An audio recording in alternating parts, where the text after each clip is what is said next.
করেছেন। The first ayah revealed to our beloved Prophet Muhammad sallallahu alaihi wasallam is Iqra. It means read, understand, and write and read. তিরিশটি পারা আল্লাহ পাক রব্বুল আলামিন তিনি সূরা ফাতিহা নাযিল করতে পারতেন, আরো অন্যান্য সূরা নাযিল করতে পারতেন, অন্যান্য আয়াত। তো আল্লাহ পাক রব্বুল আলামিন ইকরা নবীকে কেন বলেন, O my beloved prophet, read, try to read। তো তার কারণ শিক্ষা অর্জন করুন, জানুন, বুঝুন এবং ভাবুন সৃষ্টি নিয়ে। তার কারণ ইকরা এর শব্দের অর্থ কোরআন এর এস্টাবলিশ এর ইকরা। আমি যতক্ষণ না পড়বো ততক্ষণ আমি কোরআন বুঝবো না। ইকরা আমি যতক্ষণ না পড়বো আমি দুনিয়াতে যত শিক্ষা, সায়েন্স, আপনার জিওগ্রাফি, ম্যাথ, অ্যারিথমেটিক, যত রকমের সাবজেক্ট, যত রকম আপনি শিক্ষা বলুন, রিড আগে আপনাকে পড়তে হবে। এবং আল্লাহ পাক বলেছেন সূরা জুমারের 9 নম্বর আয়াতে, and who know is equal to who do not। যে ব্যক্তি শিক্ষিত, যার মধ্যে শিক্ষা আছে এবং যার মধ্যে শিক্ষা নেই, সে কি কখনো এক হতে পারে? কখনো এক হতে পারে না। ফর এক্সাম্পল, সমাজে যদি আপনি কোনো দরখাস্ত লিখতে যান, আপনি কার কাছে যান? গ্রামের কোনো মাস্টার হলে বা কোনো ছেলে MA করছে, BA করছে, বা কোনো গ্রামে যে বেশি শিক্ষিত তার কাছে আমি কোনো কিছু ফর্ম ফিল আপ করতে যাই বা কিছু জানতে যাই, তাই তো নাকি? এমনি কার বলা হয়েছে the education is the backbone of the nation. শিক্ষাই হচ্ছে জাতির মেরুদণ্ড। তো আল্লাহ পাক রব্বুল আলামিন যেমন বলেছেন যে এখানে ইসলামিক শিক্ষা, তো আল্লাহ রাসূল যেমনটা বলেছেন যে তালাবুল ইলমি ফরিদাতুন আলা কুল্লি মুসলিম, seeking knowledge is the an obligation for every Muslim male and female। যে ইসলামিক শিক্ষা অর্জন করা প্রত্যেকটা মুসলমান, চাই সে পুরুষ হোক আর নারী হোক, সকলের জন্য কিন্তু অপরিহার্য। এর ব্যাখ্যাটা আমি করতে চাই। এর ব্যাখ্যা কোরআন হাদিস কোথাও নেই যে আপনাকে মুফতি সাহেব হতে হবে। কোরআন হাদিসের কোথাও নেই যে আপনাকে আমার মতো হাফেজ সাহেব, মৌলভী সাহেব হতে হবে। এর হাদিসের ব্যাখ্যাটা নয় you have to become an alim, you have to become an mufti, you have to become a hafiz। আপনাকে মুফতি, মাওলানা, হাফেজ হতে হবে।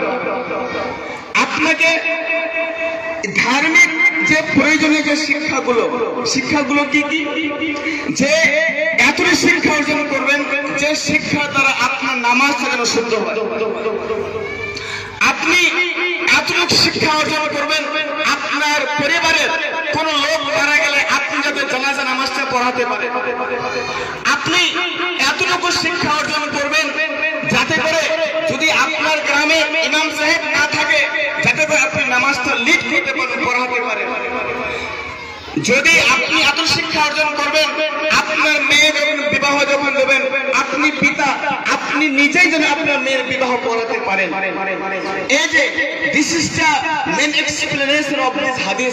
এই হাদিসের ব্যাখ্যা হচ্ছে এটা। তো এই যে আমরা স্কুলে যে আমরা ইসলামী শিক্ষাটা যে আমরা হাইলাইট করেছি, বিভিন্ন প্রতিষ্ঠান রয়েছে যে আরবিক সাবজেক্ট দিয়ে থাকে অ্যাডিশনাল হিসাবে। ভালো করে বুঝবেন, যত রকমের শিক্ষা প্রতিষ্ঠান আছে অধিকাংশ শিক্ষা প্রতিষ্ঠানে আরবিক ঢোকানো আছে কিন্তু অ্যাডিশনাল হিসাবে হাইলাইট করার জন্য। কিন্তু আমরা এই প্রতিষ্ঠানে যেমন ইংলিশে যেমন গুরুত্ব আমরা রেখেছি, বাংলা অঙ্ক যেমন গুরুত্ব দিয়েছে, ঠিক সিমিলারলি তেমনই অ্যাডিশনাল ঠিক অ্যাপ্লিকেশন ম্যান্ডেটরি ভাবে আমরা আরবিকটাকে আমরা লিখেছি। তার কারণ বহু সমাজে শিক্ষিত বহু ছেলে MA পাস করেছে, মাস্টার্স করেছে, BEd করেছে, এমনকি টিচারিং করছে, বিভিন্ন শিক্ষায় প্রতিষ্ঠানে তারা লিপ্ত আছে, তারা কোরআন পড়তে পারে।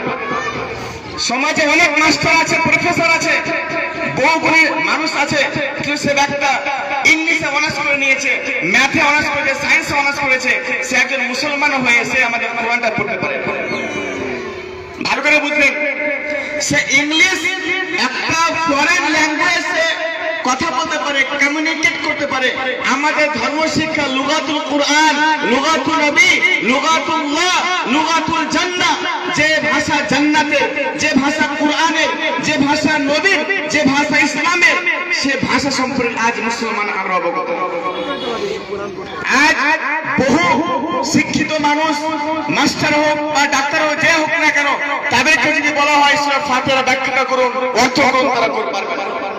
তাদেরকে আপনি ইংলিশ দিন, ইংলিশে ট্রান্সলেট করে সূরা ফাতিহা ও বলতে পারবে, কিন্তু আরবিক সে বাংলা সে বলতে পারবে বা ও কোরআন পড়তে পারবে না।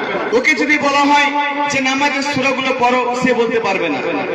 যাব তো শিক্ষা যেমন দুনিয়াবী শিক্ষা, ইসলাম কখনো বলে না যে আপনার ছেলেকে আপনি ডাক্তার করিয়েন না, আপনার ছেলেকে আপনি ডাক্তার অবশ্যই করান, আপনার ছেলেকে আপনি মাস্টার অবশ্যই করান, আপনি আপনার ছেলেকে আপনার মতো করে প্রতিষ্ঠিত করান, কিন্তু আপনি আপনার ছেলেকে ইসলামী জ্ঞান থেকে কেন পিছিয়ে রাখেন?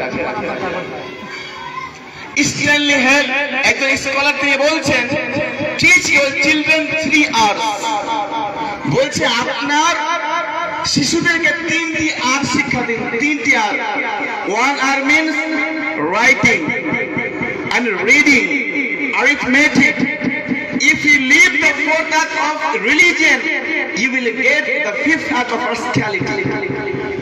এই যে 5টি আর দিয়ে আমি যে একটা কথা বললাম, ইসলামী হেলথ তিনি বলেছেন যে আপনি আপনার সন্তানকে পড়তে শিখালেন, লিখতে শিখালেন, সব থেকে আপনি ওকে ম্যাথ, আরিথমেটিক সবই শিক্ষা দিলেন, কিন্তু চতুর্থ